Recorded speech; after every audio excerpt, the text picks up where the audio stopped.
Dan bagi mengulas lebih lanjut mengenai isu laporan pemergian Ketua Menteri Sarawak Tan Sri Adnan dalam aspek ekonomi negeri itu, kita bersama Profesor dan Timbalan Dekan Fakulti Ekonomi dan Perniagaan Universiti Malaysia Sarawak, Dr. Evan Lau, dan izinkan saya bertutur dalam bahasa Inggeris. Dr. Evan, thank you so much for joining us. First of all, let's talk about the broad economy of the state, taking into consideration the economic policies of Tan Sri Adnan, the late Tan Sri Adnan.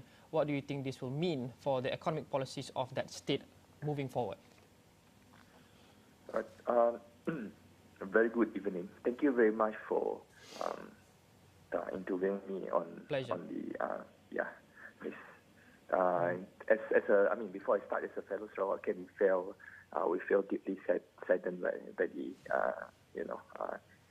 by the dismiss of the Chief Minister of Sarawak. So let us look. If we look at the economy of Sarawak, they've been within that short period of time, within that three years of less than 3 years of his appointment as a chief minister, he has tried to initiate numbers of policies and prioritize on a certain element. Especially, I would say that one thing that he prioritized a lot, other than the autonomy, will be on the looking into the rural transformation. He wants to ensure that the state grow in par as the others in Malaysia too, like a state like Selangor, Penang, and the rest. So that's overall picture of what the policies from economic point of view that he has done so far as I concerned. Well, the economy has always been very people-centric, rakyat-centric. For example, 3.5 billion ringgit has been allocated for infrastructure, most notably the Pan-Borneo Highway. So do you think the economic policies of this nature will continue after Tan Sri Adnan's passing and with his successor? If you ask me personally, as a personal view, it should be continue on. So the next successor will have not to say hard time, but will have a vacuum to fill in because of what our late CM has done, and in recognizing of what sort of continuation of the policy that has been done. He outlined. Our Tok Nan has outlined what the future or the plan for the state until at least until 2030, and the next successor should continue of what the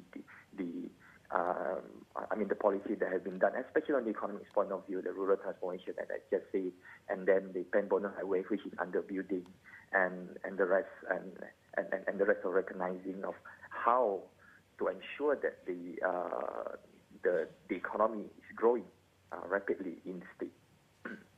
And it's probably still very new, but what do you think this news and what do you think the impact of this news would have on the corporate sector and specifically on the stocks of the companies there in Sarawak? For example, Cahaya Mata Sarawak and all these entities. What do you think this will actually do? I think it might have, but if you ask me, it shouldn't bring any much big impact towards this news. Although it's a sad news for the state and sad news certainly for Malaysia in general, but sure the business side, the stock, on the stocks wise, is the investor are still very much interested in investing in Sarawak, not just because of this segment. It might give a certain impact, but it will not last long if there is any. Adnan's charisma and his way of actually doing things has actually created a very conducive environment for investments to also come into the state. He's very pro-economy and pro-business. So do you think this will actually dampen investor sentiment towards the state? No, I would very positive to believe that the economy will still be growing as rapidly, and the focus of SCORE to make sure industrialization of the state as overall and bringing in all the foreign investors coming in will still be there. Like I said just now, the foreign investor was still very much interested in investing in the state because there's huge opportunity in the state. Look at the huge land area and look at the tourism sector that can be much more mobilized, and look at once the connectivity of especially the Pembronian Highway, the rest will come in terms of the other coverage and everything else will come in also.